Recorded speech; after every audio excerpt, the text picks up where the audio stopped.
The morning the town first tried to bury her, Cordelia Voss was on her knees in the dirt. Dawn, a dry pink sky. She was thumbing soil around the base of a seedling, no taller than a matchstick, when a woman came across the fence line pushing a wheelbarrow of cold ash. The woman didn't speak. She tipped the whole load over the far row of the herb patch. Said only, "To no one, so the smell won't carry." Cordelia didn't argue. She didn't even lift her head. She just reached out one weathered hand and brushed the gray ash off the youngest plant, gentle, the way you'd wipe flour from a child's cheek. That was a Tuesday. By Sunday, the whole town would say it out loud. At the churchyard, after service, with 40 families standing in their good clothes, Silas Barrow spread his arms to the laughing faces around him and said, "A grown woman digging weeds while decent folk raise cattle. That patch is the only thing in this county more useless than she is." And they laughed. Every one of them laughed. But here's the thing they didn't know. Before this town, before the widow's black she wore every day, there was a fort on the Republican River, and a name the army surgeons there spoke with respect. Under her narrow bed, wrapped in oilcloth, sat a battered leather field kit that hadn't been opened in 3 years. If you believe old hands know things young eyes can't see, this story is for you. Before we go on, do me one small thing. Subscribe, so you don't lose the second half of this. And comment the town you're watching from. I want to see just how far this story travels. Now, let me tell it to you slow, the way it happened. The town was called Ammon's Bluff, Colorado Territory. The year was 1878, and it was a dry summer, the kind of dry that makes men mean. The creek that ran below town had shrunk to a green thread. The cottonwoods along it had gone dusty and tired. Cattle stood in the shallows with their heads low. And at the eastern edge of town, past the last true house and before the open grass began, there was a small clapboard place with a fenced patch of ground beside it. That was where the widow lived. The town had a name for that patch. They called it the Weed Woman's Shame. Children dared each other to run past it. Grown men looked away from it like it might catch. It was maybe 30 feet square, fenced with split rails Amos Voss had set himself, and inside those rails grew things nobody in Ammon's Bluff could name, and nobody wanted to. Tall gray-green stalks, low silver leaves, a climbing vine along the north rail, rows a person had clearly tended by hand, on her knees, for years. Cordelia Voss was 52 years old that summer. She wore black because her husband was 3 years dead, and because black hid the dirt. Her hair had gone iron-colored at the temples.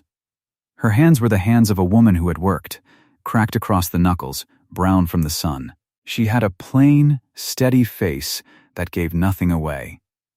That was the thing the town hated most about her, though none of them could have told you so. She never flinched. You could say the cruelest thing you owned to her face, and she'd only look at you a moment and then go back to her weeding. They hadn't always shunned her. That's the part worth saying plain. When Amos was alive, folks came around. He was an easy man, Amos, with a laugh you could hear across a barnyard, and he'd done a few small kindnesses for people in the early years, set a boy's broken arm once, sat up a whole night with a man who'd been kicked by a mule. And Cordelia had helped. More than helped. But that was before the fever took Amos himself one hard winter. Quick. The way it sometimes takes the strong ones. Before the town grew big enough to want a proper doctor. Before young Dr. Emmett Price came out from the east with his black bag and his diplomas and his bottles of clear liquid, and the alderman sat down at the back of Barrow's store and decided, in low voices, that it wasn't fitting for an old woman to go around doctoring folks when the town now had a real physician. They put it kindly, at first. Silas Barrow himself came out to the edge of town to tell her. He stood at her fence and did not come in. He said the town was grateful for all she'd done, truly grateful, but the world was moving forward, and it wasn't proper anymore, And folks might get the wrong idea. A woman alone attending men in their sickbeds. He said it the way you'd talk a dog off a porch. And Cordelia listened to the whole of it, with her hands folded in her apron. And when he was done, she said only, "All right, Silas." And she went back inside.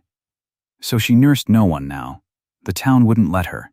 She sold eggs for coin, she kept a dozen hens and traded the eggs at the store, and Barrow's clerk always weighed against her, always found a crack, always shorted her a penny or two, and she never once said a word. She tended her patch. She endured.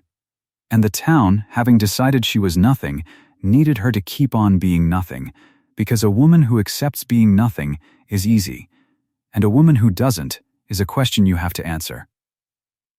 Cordelia was easy. She let them. That was her whole trouble, if you want to know it. She believed silence would protect her. She believed if she kept her head down and asked for nothing and made no noise, they would leave her be, and she could grow her plants and keep her hens and wait out her days in peace. She let the town draw her picture. She never once picked up the pen herself. And a town, given the chance to name you, will always name you small. There was one soul who didn't. His name was Toby Kell. He was 12 years old, or thereabouts, nobody knew for certain. Orphans keep no careful count, and he mucked stalls at the livery for his keep and slept in the hayloft above the horses. He was a thin boy with a cowlick that wouldn't lie down and a way of looking at you sideways, like he expected to be shooed. Most folks did shoe him, but Toby had figured out something the rest of the town hadn't bothered to. He'd figured out that the widow at the edge of town, the one everybody laughed at, always had a hard-boiled egg to spare for a hungry boy, and never once asked him for anything back. So Toby came around. He'd sit on her fence rail in the evening and talk while she worked, and she'd listen, which was more than anybody else did for him. And one evening in early summer, with the light going gold and long across the grass, he pointed at the tall gray-green stalks in the back row and asked her plain, "What are they, Miss Cordelia?" "Everybody says weeds. But you don't tend weeds like that." She sat back on her heels, wiped her forehead with the back of her wrist, and for a moment, just a moment, something crossed her face that the town never got to see. Because the town never asked. "That one's bone set," she said. She touched the gray-green stalk. "Breaks a fever when nothing else will. This here," she moved her hand to the silver low leaves. "That's wild bergamot. Good for a chest, a throat." She nodded at the climbing vine. "Willow, running up the rail there. The bark of it takes down heat and eases pain. And the blackberry, back of the fence, the root of it. For when the sickness runs a body dry inside. You understand me?" Toby didn't, quite. But he nodded like he did. "My husband taught me their uses," she said. Her voice went somewhere far off. "At the fort. He knew every one of these, and 40 more. He'd walk a creek bottom and come back with his hat full of medicine." She looked at the boy. "Folks here just see weeds. That's all they've got eyes for." Toby swung his heels against the rail. "Where's the fort?" "Gone now," she said. "Closed. Long time back." And she reached under the words towards something she didn't say. You could feel her not saying it, and then she folded it away again, the way she folded everything away. Later, when Toby had gone back to the livery, she went inside and lit her lamp and stood a while looking at the narrow bed. Under it, wrapped in oilcloth, was the leather field kit. Amos's kit. She hadn't opened it since the day she'd wrapped it. 3 years. She'd carried it west, and she'd carried it through the burying, and she'd slid it under the bed and left it there, because to open it was to let him die again, and she wasn't strong enough for that. Not yet. Maybe not ever. She turned down the lamp and let it lie. Now I'll tell you how the trouble started to move. Because up until this summer, it had only sat. It was the co-op meeting that lit it. The stockmen and the merchants met the first Monday of each month in the long room behind Barrow's store, and though a widow selling eggs had little standing there, the meeting was open, and Cordelia went, because the talk that month was of the creek and the cattle, and she had something to say about both. She waited until the men had said their pieces. Then she stood, in her black dress, with her hands folded, and she said her thing plainly and without heat. "The creek's low," she said. "Lower than I've seen it since we came. The nights are staying warm. And the cattle down below the town, past the Hendricks place, they're dropping. I've walked down and looked.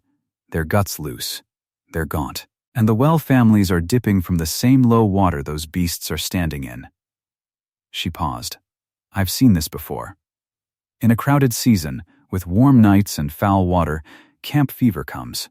Typhoid. It comes quiet, and then it comes all at once. And I'm telling you now, while there's still time to boil your water and move your privies uphill of your wells, because after, there won't be time for anything." The room was quiet a moment. Then Silas Barrow laughed. He was a big man, Silas, going soft in the middle, with a gold chain across his vest and a way of laughing that told everyone else it was safe to laugh too. "Well, now," he said, "the weed woman's turned prophet on us. Read it in your leaves, did you, Cordelia? Or did the chickens tell you?" And the room laughed with him, because it was safe now, and a laugh you share is warmer than one you keep. And then young Dr. Price stood, because he could not bear to be silent while someone talked medicine in a room he was in. He was 29, handsome in a scrubbed way, and he had the certainty of a man who has read many books and buried few patients. "With respect to the lady," he said, in a voice that had none, "this is exactly the kind of peasant superstition modern medicine exists to correct. Disease is not summoned by warm nights and low creeks. There is no evidence, none, that water carries fever. It is bad air, if it is anything, and the remedy is fresh air and calomel, not old wives' warnings."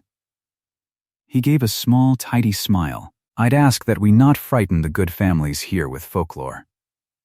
Cordelia looked at him a long moment. She might have told him what she knew. She might have told him where she'd learned it, and from whom, and what she'd carried on a stretcher through a fort's fever ward while men like him were still in short pants. She had the whole of it in her, and she could have laid it on the table and shamed him with it. She said, "All right." And she sat down. And she let them file her away, the way they always did, under the heading of the harmless mad old woman, and the meeting moved on to the price of feed. That was the first time. Remember it. There were going to be 3. The second came 2 weeks on, and it came from the churchwomen, and it was Hetty Barrow who led it. Hetty was Silas's wife, and where Silas was loud, Hetty was smooth, and smoothness in the wrong heart is a colder thing than any shout. She wanted to lead the churchwomen, and she did, and she led them the way a hard bit leads a soft horse. She had decided, or the ladies had decided, which with Hetty was the same thing, that the widow's patch was an eyesore and a nuisance, and worse, that it lowered the tone of the whole eastern approach to town. Newcomers coming up the road, she said, would see that tangle of weeds first thing and take Ammon's Bluff for a backward place.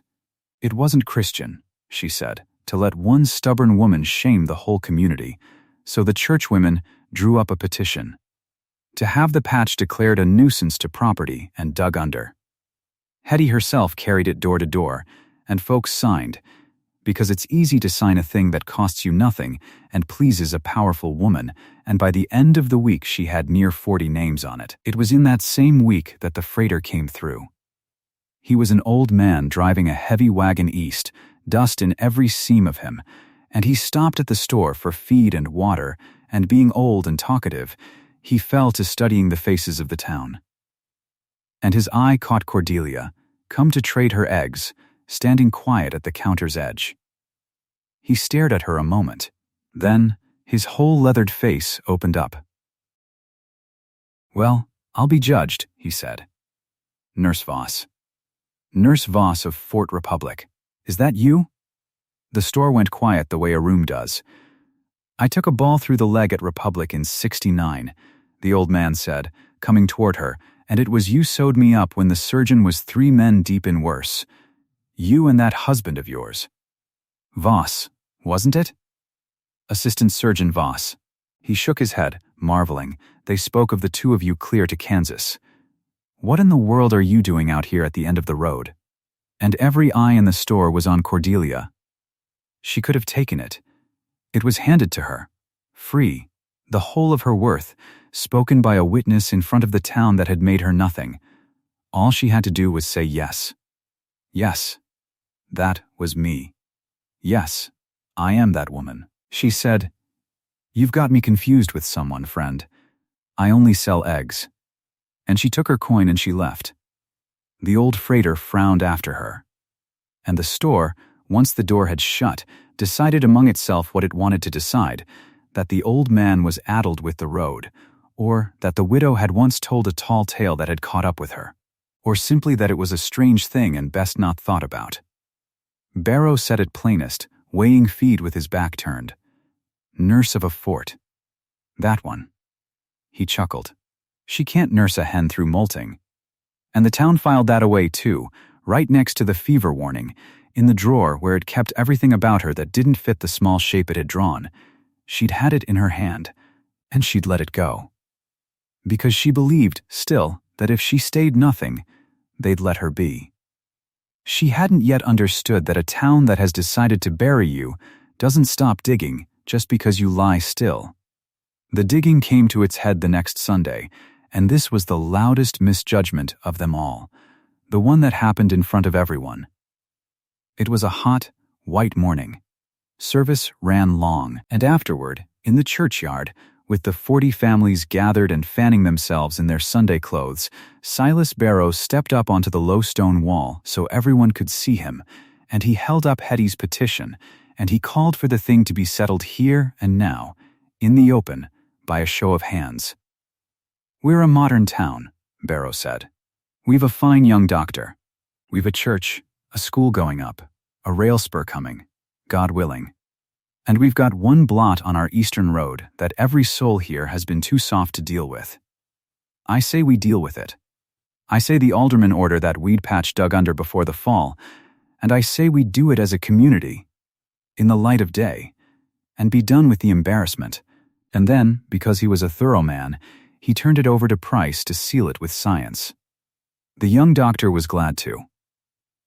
He stepped up and he spoke to the crowd about the dangers of unregulated folk remedies, about ignorant women poisoning trusting people with wild plants, about how the very herbs in that patch, willow, boneset, and the rest, were crude, unmeasured, and likely toxic, and how the greatest kindness the town could do its simpler members was to remove the temptation altogether. "That patch," he said, warming to it, "is not a garden. It's a hazard. Folk poison, grown in rows." They looked to Cordelia then. She was standing at the back, alone, as she always stood, in her black dress with her egg basket over her arm. She had heard every word. She didn't rage. She didn't weep. She looked at the whole gathered town of them, at Barrow up on his wall, at Price with his clean collar, at Hetty with her smooth, cold face, at the 40 families ready to raise their hands, and she said one thing, quiet enough that they had to hush to hear it, which is its own kind of loud. "You'll want these weeds," she said, before the frost, and then she turned, and she walked home. That's the picture I want to leave you holding. Because it's the last time you'll see her small. A woman in widow's black, walking away down the churchyard path, and the crowd parting to let her by, and the laughter starting up behind her, easy and warm and sure of itself. 40 families laughing at a mad old woman's threat. She walked the whole length of the road alone. Past the store, past the last house, up to her own fence, and through her own gate, and down the rows of her patch, past the black scar where the ash had killed the far row, where nothing would grow now. A burnt stripe right through the middle of her medicine, and she knelt down in the dirt, and she went back to her weeding. as if nothing at all had happened, as if she hadn't just been condemned by the whole of Ammon's Bluff on the steps of God's own house. The vote passed, by the way. Every hand went up. The patch was to be dug under before the fall, but the fall was a long way off. And the fever was not. It came the way she'd said it would. Quiet, and then all at once. The first one down was a freight family's child, out past the Hendricks place, hard by the low creek, a little girl of 6 who took a chill that wasn't a chill, and then a headache that bent her double, and then, on the 4th day, a fever that climbed and wouldn't be talked down. The rose-colored spots came out across her belly, her mind went loose. And her people, being new and poor, and knowing no better, sent for Dr. Jocht Price, and paid him his fee out of a coffee tin, because he was the doctor, and that was what you did. Price did everything his books told him. He dosed the child with calomel, mercury, though the families didn't know that word, to purge the poison the bad air had supposedly put in her. He ordered cold baths to bring the fever down by force, plunging that burning little body into water hauled from the same tainted well that had likely sickened her. He bled her, a little, from the arm. He did it all with confidence and care, and a genuine wish to heal. And the child got worse. Her gums went sore from the mercury. The cold baths shocked her weak heart. The fever, driven down by the water, rose right back up meaner each time. By the end of the week she was a wisp in the bed, drifting, and Price told the parents gravely that the disease was simply severe and that they must trust the treatment and pray. Cordelia knew all of it. Word travels, even to the edge of town, even to a woman no one talks to. Toby carried some of it, sitting on her rail in the evenings, telling her what he'd heard at the livery, and she listened, and her jaw set, and something in her that had been lying still for 3 years began, very slowly, to wake. She went out one night. This is the part almost no one knew.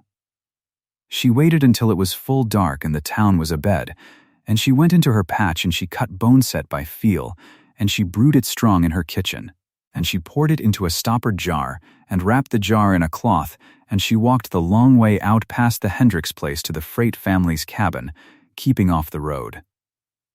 There was a lamp still burning in the window. The mother was up, alone, sitting by the child, past crying, just watching her baby breathe those shallow breaths. Cordelia didn't knock hard. She scratched at the door like a cat.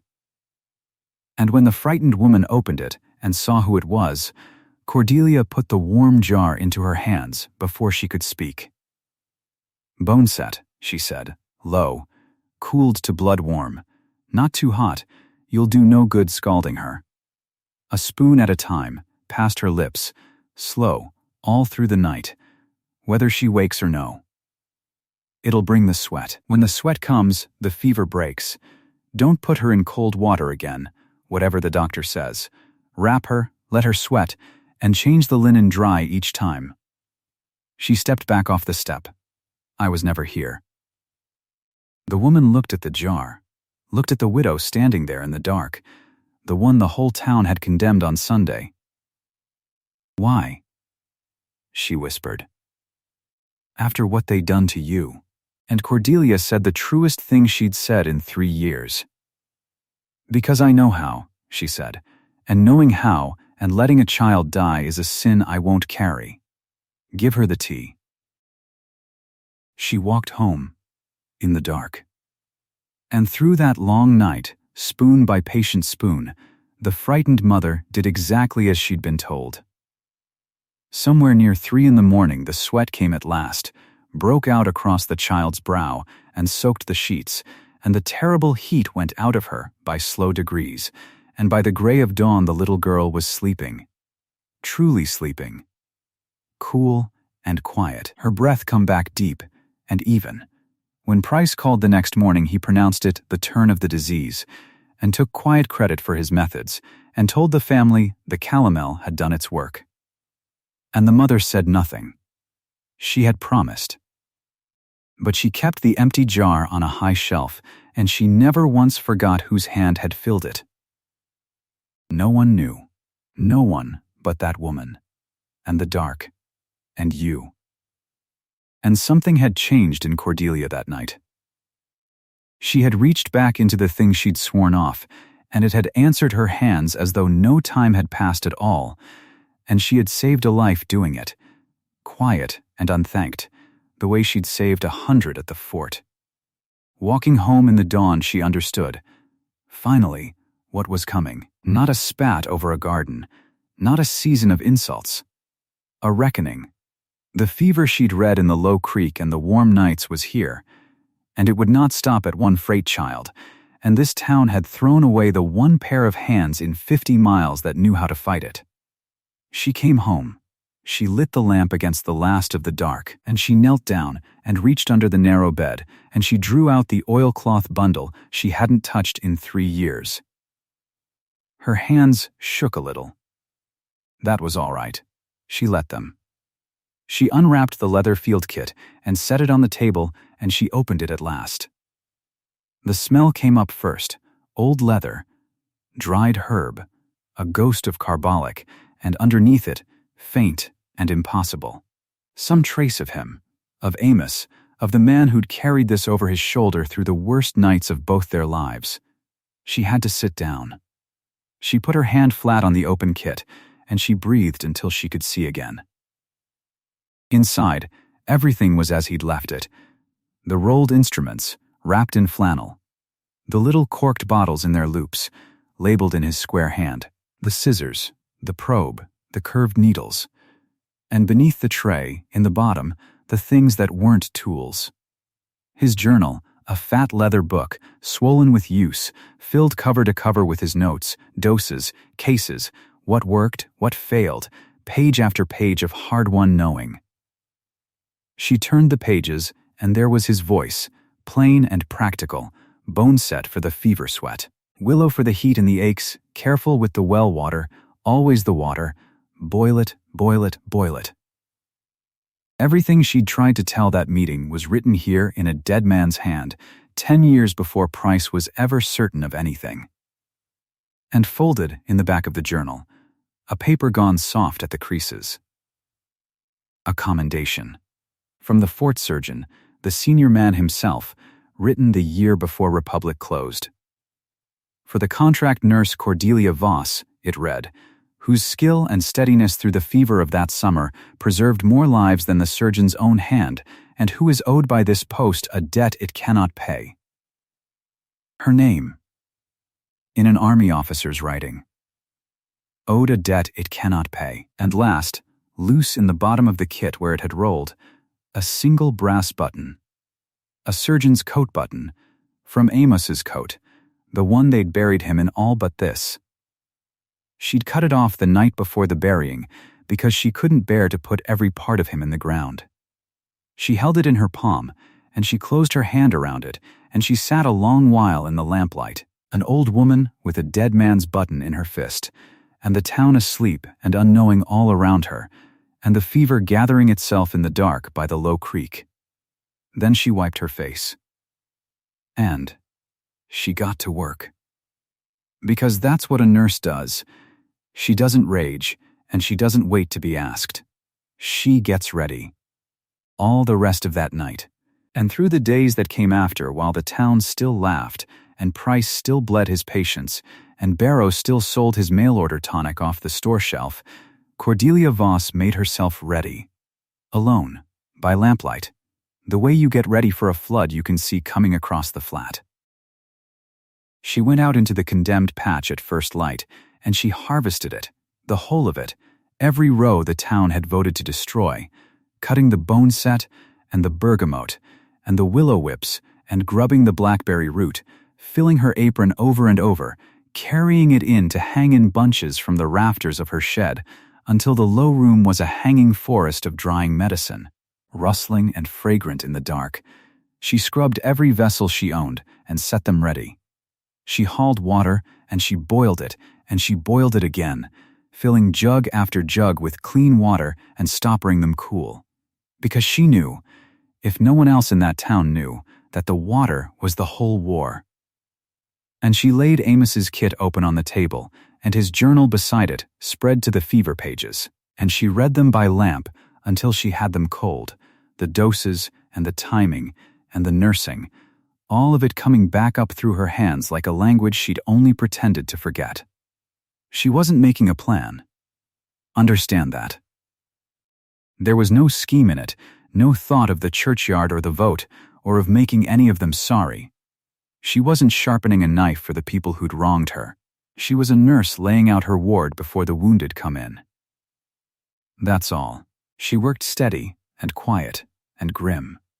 An old woman alone in a lamplit kitchen at the edge of a sleeping town, drying weeds that weren't weeds, filling jugs with water that would be worth more than gold before the month was out, getting ready for a thing the whole rest of Ammon's Bluff refused to see was already at the door. And out past the Hendricks place, that same week, a second family took sick, and then a third, closer in, hard by the town well. The little rose spots, the climbing heat, the loose minds and the shallow breath. 2, then 4, then a whole household at once. Price hurried house to house with his black bag and his calomel and his cold baths and his good, useless certainty. And the sick did not get better. And Silas Barrow, watching the fear start to move through his town, did the thing that men like Barrow always do. He reached for something to sell them. He had cases of it in the back of the store. A patent remedy, ordered by mail from a company back east, in brown bottles with a gold label. Barrow's fortifying tonic, he took to calling it, though all he'd done was buy it wholesale and paste his own good name across the front. $2 a bottle. Guaranteed, the label said, against fevers, agues, weakness of the blood, and the general debility of the season. Families that couldn't spare $2 spared it anyway, because it was that or nothing, because the doctor's calomel wasn't working, and the tonic at least tasted of something and came with Silas Barrow's word behind it. It was colored water, and a little alcohol, and sugar, and something to make it brown. But no one in Ammon's Bluff knew that yet. The count of the sick climbed. 5 households. 7. The doctor went sleepless, and the store sold tonic by the case, and the church women prayed, and out at the edge of town a lamp burned late every night in a widow's kitchen, and no one thought a thing of it, because they'd already decided she was nothing, and a town that has buried you doesn't look to see if the grave's still full. Then, on a gray evening near the end of that terrible week, Toby Kell came up the road to Cordelia's fence. He'd been carrying water all day for the sick families, hauling bucket after bucket from the town well to the houses that couldn't fetch their own. A kind boy doing the only kindness he had to give. He climbed up on his rail, like always. But he didn't talk like always. He sat hunched, and his cowlick was damp, and when Cordelia looked up from her work and really saw him, she went still. His cheeks were flushed too red. His eyes had a shine that wasn't right. And when she crossed the patch and laid the back of her cracked old hand against his forehead, the heat of him came through like a stove lid, and the boy looked up at her, confused and a little scared, and said, "Miss Cordelia, I don't feel so good." She did not gasp. She did not scold. She only took his chin in her hand and turned his face to the last of the light, and looked at his tongue, and looked at the color under his eyes, and felt the pulse jumping in his thin wrist like a bird caught in a fist. "How long?" she said. "How long you been carrying water for the sick houses?" "All week, Miss Cordelia." His voice was small. "Somebody had to. Mr. Deagle's too weak and the Latimers, they're all abed, and the well's a long way." The well. The low well by the creek. She had known it would be the well. "You drank from it," she said. "Didn't you?"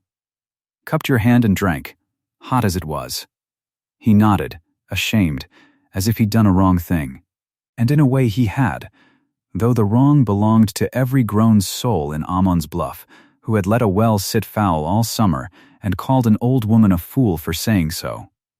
"Come inside," she said. "Come on now. off the rail. He tried to climb down, and his legs went soft under him, and she caught him. 12 years old and light as a bundle of kindling, and burning through his shirt. She got an arm around him and walked him through the gate, past the rose she'd cut down to the root, past the ash-scarred ground, into the kitchen where the lamp already burned, and the water already stood boiled and cooling in its clean jars, because she had been getting ready for exactly this, and had prayed the whole time it would be anyone's child but his. She laid him on the cot she'd made up by the stove. She'd made up 3. She had known there'd be need of them. She just hadn't let herself think whose small body would fill the first. "Am I gonna die?" Toby said. Plain, the way children ask a thing. "No," she said. And she made her voice a stone he could stand on. "Not while I've got hands. You hear me? Not while I've got hands and bone set in the shed. You lie still, and you do what I tell you, and you leave the rest to me. That's your only job now. Lie still." He believed her. That was the terrible thing. He believed her the way the town never would, and he closed his hot eyes, and trusted, and she stood over him a moment with her jaw set so hard it ached. Then she went to work. She built the fire up. She got the willow bark steeping, and the bone set ready, and a basin of cool water going with clean cloths, not cold, never the icy plunge Price swore by out of his books, that shocked a fevered body, drove the heat inward. She'd watched it kill men who might have lived. Sponge cool, patient, steady, bring the heat down slow. Get the willow into him for the fever and the ache. Get water into him, clean water, teaspoon by teaspoon if that was all he could keep. Nurse the body while it fought. That was the whole of it. There was no magic in her weeds. There was only knowing what the body could do if you helped it and didn't hinder it, and knowing what hindered it, and having the patience to sit through the long dark and not lose your nerve. She had nursed 100 fevers in the Fort Ward on the Republican River. She had buried some. She had saved more. Her husband had written the doses in his own hand in the journal that lay open now on her table, and she knew them by heart, but she looked at his writing anyway, at the loops of his pen, because it steadied her to see it. Outside, the fever spread the way she'd read it would. It ran along the low creek and up out of the fouled well into house after house, the crowded ones worst, the poor ones worst, the ones with the most mouths and the least room. Price ran himself gray, going door to door with his calomel and his cold baths and his lancet, dosing children with mercury till their gums bled and their teeth loosened, plunging fevered bodies into cold water and wondering why they sank instead of rose. He was not a wicked man. He was a young man who had been taught wrong things with great confidence and had no humility yet to doubt them. And the doubt was coming for him, house by house. And Silas Barrow sold tonic. $2 a bottle, by the case, out the back of his store. Barrow's fortifying tonic, guaranteed against fevers and agues and the debility of the season, and it flew off his shelves because it was that or nothing, because the doctor's mercury only made the dying quicker. Families that hadn't $2 found $2. They lined up. They thanked him for it, God help them, thanked the man as they handed over the coin and carried the brown bottles home and spooned colored water into their burning children and waited for it to work. It did not work. It could not work. It was water and alcohol and sugar and something to make it brown, and Silas Barrow bought it wholesale from a jobber back east and pasted his own good name across the label and let a whole town believe his word was medicine. He may not have known himself, at first, that it was nothing. A man can believe what's paying him, but the count climbed, and the tonic sold, and out at the edge of town the widow's lamp burned all night, every night, and nobody came. 7 households. 9. The first grave got dug. A freight family had already been spared one, though only 2 women alive knew it, and one of them kept an empty jar on a high shelf and said nothing. The second family was not so lucky. The Latimers lost their eldest, a boy of 14, and Price stood at the graveside, with his hat in his hands and no words, because there is no word a man can say over a child he dosed with mercury, while the cure grew in a patch he'd called poison. Then Hetty Barrow's girl took sick. That was the turn of it. That was the night the pride of Ammon's Bluff cracked straight down the middle. Because it is one thing to bury a freighter's child or a hired man's, and another thing entirely when the fever climbs the alderman's own front steps and lays its hand on the daughter of the woman who leads the church. Little Ruth Barrow, 6 years old, ribbons in her hair on Sunday, burning now in her mother's arms and getting worse by the hour, and Price bleeding her and dosing her and her mother watching the light go dim in her, and Silas standing in the parlor with a bottle of his own tonic useless in his hand. It rained that night. A hard, cold autumn rain, the first real weather of the turning season, the frost not far behind it. And around 2 in the morning, when the child's breath had gone shallow and rattling, and Price had said, in a voice with the bottom out of it, that he had done all he knew to do, Hetty Barrow put a shawl over her head and went out into the rain on foot. Cordelia heard the pounding on her door over the noise of the storm. She had not slept. She'd been sitting by Toby, wringing the cloth, watching his chest, when the fists came against her door hard enough to rattle the latch. She rose. She was 52 years old that summer, and every year of it was in her knees when she stood, and she crossed the kitchen and lifted the bar and opened the door, and there stood Hetty Barrow, soaked to the skin, hair plastered down, the fine churchwoman's composure washed clean off her face. This was the woman who had tipped a wheelbarrow of ash over the seedlings so the smell wouldn't carry. This was the woman who'd led the petition, near 40 names, to dig up the patch as a nuisance. She stood now on the doorstep of the widow she'd helped to bury alive, and she opened her mouth, and no proud thing came out of it. Only, please. The rain ran down her face. Please, my Ruth. The doctor says, please, Cordelia, I know what I've done. I know. I don't care what you say to me. Say anything you want to me. Just come. Please come. Cordelia looked at her a long moment. She could have said a great deal. Every word of it would have been true, and every word of it earned. She could have named the ash, and the petition, and the laughing faces, and asked how it felt now to stand where she stood. There was a whole winter of cold words stacked in her, and this woman had cut every stick of it herself. She said none of it. Wait there, she said. And she turned, and she gathered her kit, the leather field kit, wrapped no more in oilcloth but open and in use, Amos's kit, restocked by her own hands, and she banked her fire, and she looked once at Toby sleeping, and she said to him low, though he didn't wake, I'll be back. You hold on. I'll be back. And she took a lantern and stepped out into the rain past Hetty Barrow, past the ash-scarred row that showed pale in the lantern light, and she went to save the child of the woman who'd salted her ground. No revenge. Only the walk to the door, in the rain, with the kit in her hand. The Barrow house was full of light and full of fear. Cordelia came in dripping and set her kit down and did not so much as glance at Silas standing stunned in his own parlor. She went straight to the child. She put her hand on Ruth's forehead and her fingers to the small throat, and she watched the breathing, and Dr. Emmett Price, gray-faced, sleepless, at the ragged end of himself, stepped back from the bedside without being asked, because something in the way the old woman moved stopped the argument in his mouth before it formed. You've bled her, Cordelia said. Not a question. To reduce the plethora, she's a child. There's no plethora to reduce. You've been draining strength out of a body that needs every drop to fight. She was already working as she spoke. Warm the water, not cold.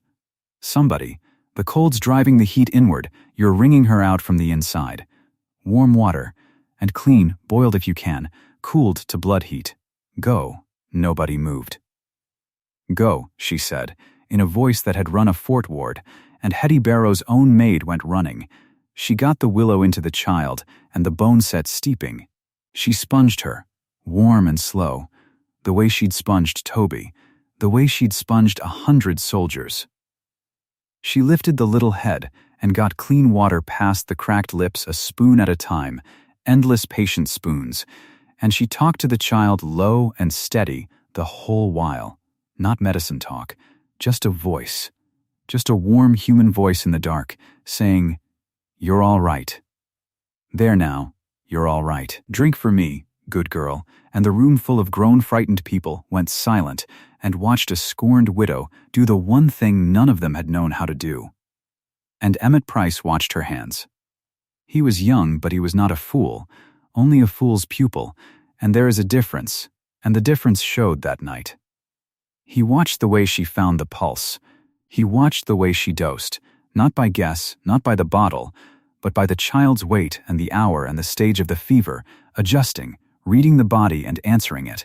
He watched her keep the water clean and separate the sick child's cup and wash her own hands between one thing and the next, when he'd been going house to house all week with the same unwashed hands and never once thought why the sickness followed him. He watched a whole science he had never been taught move through the hands of a woman he had called a folk poisoner in front of 40 families, and something in him that was better than his pride began, quietly, to break. "Where did you learn this?" he said. Low, just to her. She didn't look up from the child. "My husband."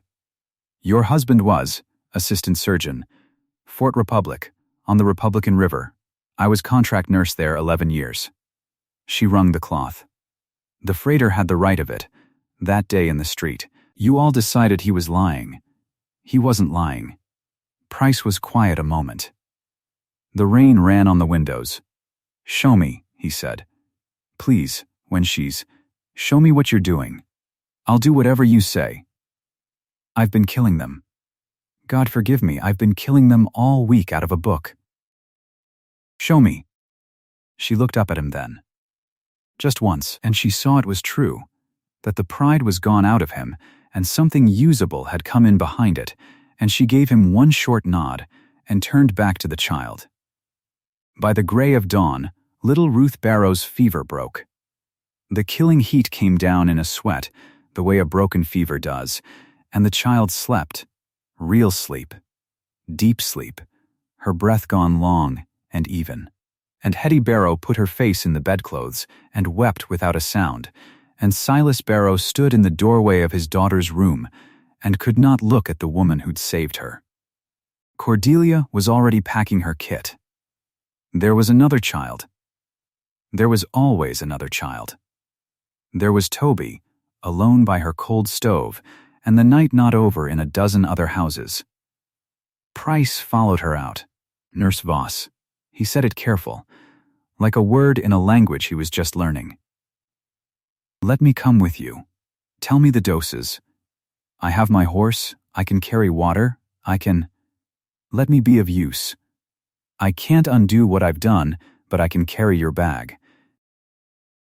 And Cordelia Voss, who had walked home alone through a laughing crowd, not 3 weeks past, looked at the young doctor standing bareheaded and humbled in the last of the rain, and she said, "Then don't stand there.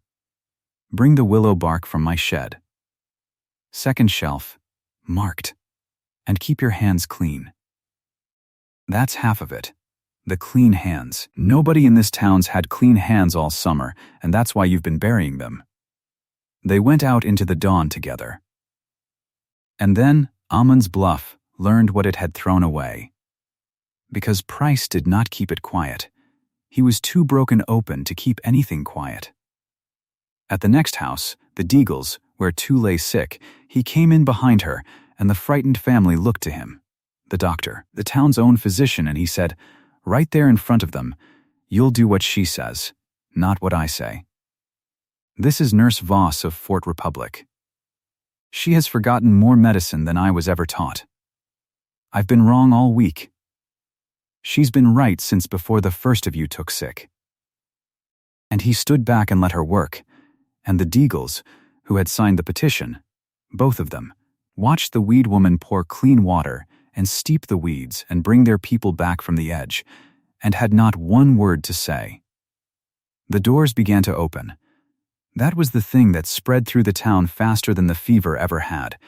The word that the widow at the edge, the useless one, the one they'd voted to dig up, was going house to house in the dark with a leather bag and knew what to do, and that the doctor himself walked behind her carrying her water. One family sent for her. Then another. Then they didn't send. They just left their doors open and their lamps lit and waited, and when the lantern came bobbing up the road, they came out onto their steps in the cold to meet her. The same steps, the same faces that had turned from her in the churchyard. She went to all of them. She did not choose. She did not weigh who had laughed loudest. A body burning with fever has no politics, and neither, it turned out, did she. She went to the house of the man who'd made the motion to condemn her patch, and she saved his wife. She went to the family whose girl had thrown a clod at her in the road last spring, and she sat up all night with that same girl and broke her fever near morning. Door after door after door, the whole long turn of that night, and the next, and the next, the useless bone-set and willow bark drying in her shed, the only medicine in Ammon's Bluff that did a blessed thing. And the town that buried her stood back and watched her walk out of the grave they'd dug, with her husband's kit in her hand, and heal them. But she'd left a boy alone by a cold stove, and she came back to him every few hours through those nights, and each time her heart was in her throat on the road home. Toby was the hard one. He was small, and he'd carried water all week before he fell, run himself down to nothing being kind, and the fever had a deeper hold on him than on the others. She'd got to Ruth Barrow in time. She'd got to most of them in time now, with Price's legs and her knowledge working together at last. But Toby had been sick longest and had the least in reserve, and on the fourth night he sank. His fever climbed past where she could hold it. He stopped knowing her. He talked to people who weren't there, to horses in the livery, to a mother Cordelia had never heard him name, and his small body shook, and then went frighteningly still, and she sat by that cot through the blackest hours she'd known since she buried Amos, and she did not leave him, not that night. Let the town wait.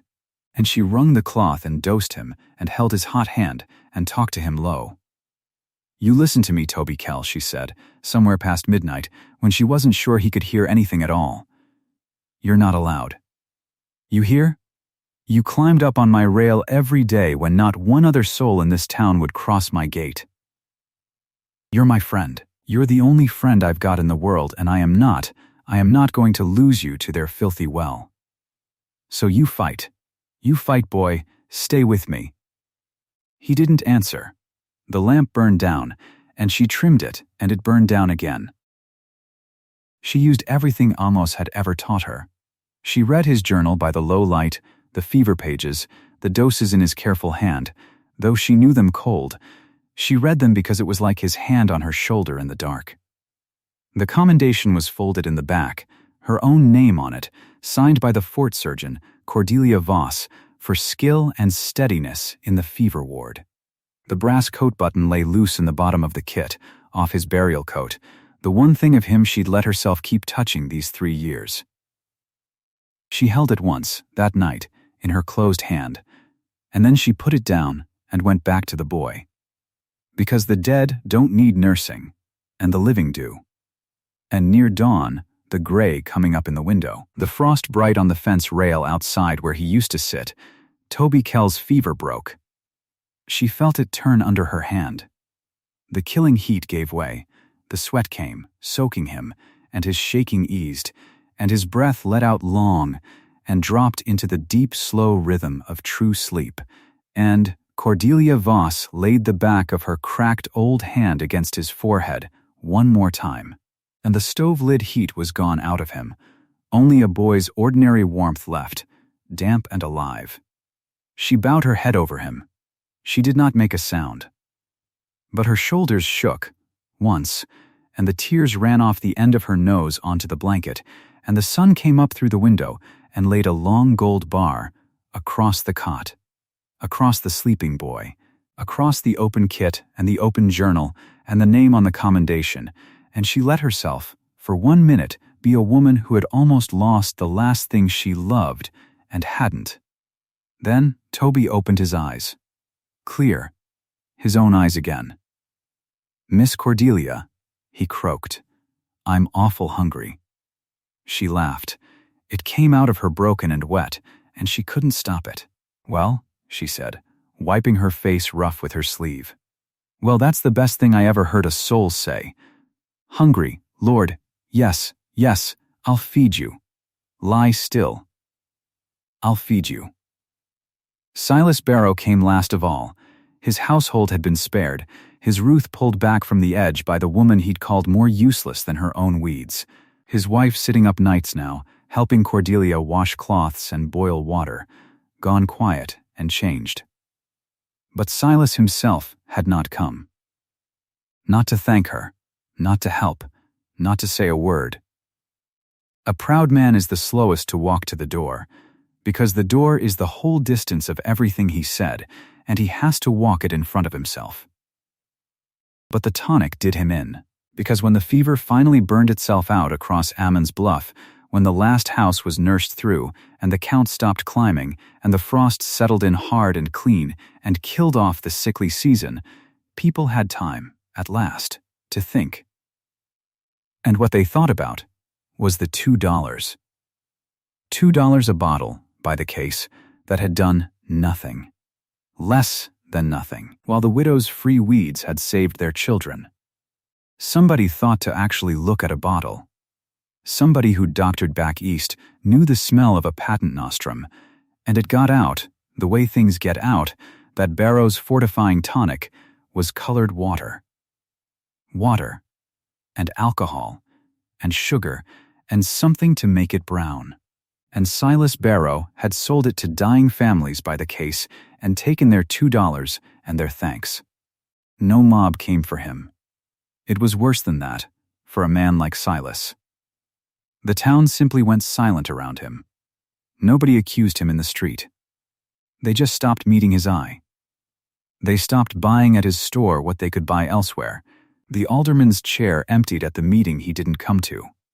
His good name, the name he'd pasted across the front of the bottles, the name that was the whole of what he was, it just quietly stopped being worth anything. All at once, the way the tonic always had been. And when it was all gone, when he had nothing left to stand on, Silas Barrow walked out to the edge of town, to the patch he had led the vote to destroy, and he stood at the gate of the weed woman's shame with his hat in his hands. She was in the patch. It was near winter, but she was working the ground anyway, turning it for spring, her breath smoking in the cold. She saw him at the gate, and she straightened up slow, one hand at the small of her back, and she waited. She didn't ask him in, she just waited, and let him stand there in the cold and be the one to speak. Because for once in his life, Silas Barrow was going to have to be the one to speak first. "Mrs. Voss," his voice wasn't the churchyard voice, it had no laughing crowd behind it now. "I've come to," he stopped. Started again. "There's still 2 of my hands out at the far place took sick late. The medicine. I'd pay. Whatever you ask. I'd pay a fair price for the remedy. The rights to it, I could. A man could bottle a thing like that. Do it proper. Do it honest this time. And they grow free, Silas," she said it plain. "No heat in it." She bent and picked up a dry stalk of boneset from the row she'd cut, brown and unlovely, the useless weed, and she held it out to him across the fence. "They grow free," she said again. "They always did. All summer they grew right here, and you had a whole town lineup to pay you $2 for brown water. And this was over the fence the whole time, free for the picking, if any one of you had thought a common weed and a common old woman might know something your money didn't." She put the stalk in his hand. "Go tend your hands. Steep it like tea, a good handful. Let it sit. Give it warm. Keep them drinking clean water, boiled. Keep their room clean, and your hands clean. That's the whole secret, Silas. There's no rights to buy. There's no bottle. There's just paying attention, and you never once did." He looked at the dead brown stalk in his hand. A leading man of Ammon's Bluff, holding a weed a widow had handed him over a fence, and it was worth more than everything in his store. "I'm sorry," he said. It came out of him rough, like it hurt on the way. For all of it. The vote. The things I said. "I'm sorry." Cordelia looked at him a moment. The winter light was flat and honest on both their faces. "You're Ruth's well," she said. "That's the only thing worth being glad of out of any of it. Go on home, Silas, steep the tea." And she bent back to her ground, and after a while, having nothing else to say, and no way left to say it, he went. The frost came in hard after that, and the true winter, and then the slow turn back toward spring, and Ammon's Bluff was a changed town, quietly, the way a person is changed, who has stood at the edge of losing a child and been pulled back by a hand they'd spat on. By the next autumn, the herb patch was twice its size. They'd built the new fence themselves, the men of the town, without being asked. Good posts, straight rail, no ash tipped over any row now. Children came to help her, the same children, some of them, who'd thrown clods. They came after school, and she taught them to tell boneset from bergamot, willow from blackberry root, and how to cut and dry it and hang it in the shed, and they were proud to know it, proud to say they'd helped the weed woman. Only nobody called her that anymore. They called her Nurse Voss. Or Miss Cordelia. Toby had always called her that. Emmett Price worked at her side. That was the strangest fruit of the whole strange season, and the sweetest. The young doctor came out to the edge of town most days, and he'd put the pride down for good, and he was her student now, plainly and openly, and never ashamed of it. He read Amos's journal, cover to cover with her leave, and copied the doses, and asked her 10 questions to every one he answered, and slowly, between his book learning and her ward learning, Ammon's Bluff came to have something better than either. A doctor who knew the new science and had learned, humbled, to honor the old. The field kit lay open on the kitchen table between them of an evening. The two of them bent over it, the lamp warm, and Amos's careful hand on the pages seemed less like a grave marker now, and more like a door that had been left open for whoever was wise enough to walk through it. Hetty Barrow came sometimes too, quiet, with her mending, or a basket of eggs to trade, and she'd stammer. Still, when she tried to thank Cordelia, the words never came right for her, and one autumn afternoon she started in again. "I don't know how a person even begins to, after everything and Cordelia stopped her. "Tend your girl," Cordelia said. "Not unkind, just done with it. She's growing up strong. Tend her, and teach her to be kind to old women. That's thanks enough. That's all the thanks there is." And Hetty nodded, and blinked hard, and did not try to say it again, and that was better between them than any speech. And on the porch step, in the frostbright morning, sat Toby Kell. Well, filled back out, grown a little over the year, his cowlick as stubborn as ever, mucking the livery stalls by day still, but spending his evenings here, at the one place that had ever felt like his. He'd taken to following Price and Cordelia around with his questions the way he used to follow her along the fence. There was talk, half serious, of him someday learning the doctoring trade himself, the orphan stall mucker, and no one laughed when it was said. Cordelia stood at the edge of her doubled patch in the early cold and looked at it. The bonesets stood tall and gone to seed, the willows bare, the ground turned and resting. Useless weeds, the whole salvation of a town, drying in a shed, free for the picking, as they always had been. She thought about that. About how a thing can be the most valuable thing there is and still be called worthless, right up until the hour it's needed, and about how the calling worthless never changed what the thing was, not for one day. The weeds were always medicine. She was always a nurse. All that ever changed was whether the town had the eyes to see it, and it took a fever and a body count and a young doctor's broken pride to open those eyes, when a fair look over the fence would have done it all along. What looks useless, she thought, is only unrecognized. That was the whole of what she'd have told them, if they'd asked. Most things that get thrown away were never worthless. Somebody just never learned to read them. Toby got up off the step and came and stood beside her at the fence, the way he used to, hands in his pockets against the cold, looking out at the rows. "Reckon it'll be a long winter, Miss Cordelia?" he said. "Reckon it might," she said. "But we're ready for it. Aren't we?" "Yes'm," he said. "I reckon we are."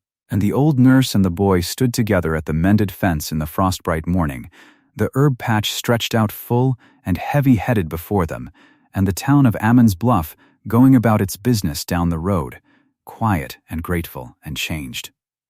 She'd wanted only to be left in peace to tend what her husband started. In the end, she got more than that. She got the whole thing back, the name, the work, the hands, the calling, not because she fought the town for it, but because the season came, as she'd said it would, and the weeds were there, as she'd said they'd be. And she opened her door. "You'll want these weeds before the frost," she'd told them, walking home alone through the laughing crowd. They had. And she'd been there. If there's an old woman at the edge of your town whose worth nobody's bothered to read yet, go on and look again. And comment the town you're watching from. I'd like to know how far this story travels.